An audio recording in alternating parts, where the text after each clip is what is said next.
Selam. Naber? En güzel günaydını söylemeye çalışıyorum. Günaydın. Günaydın. Günaydın. Günaydın Bursa halkı. Günaydın. Sayın izleyen. Sayın izleyen. Sayın izleyen. Sayın izleyen. Sayın izleyen. Sayın izleyen. Sayın izleyen. Sayın izleyen. Sayın izleyen. Sayın izleyen. Sayın izleyen. Sayın izleyen. Sayın izleyen. Sayın izleyen. Sayın izleyen.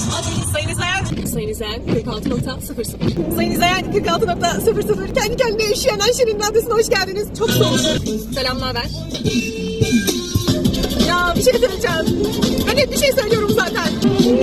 Gözler gizler niyetleri belki. Benim arsız gönlüm anlatsam anlamaz ki kendi bildiğin doğru. Aman, bezdim aman.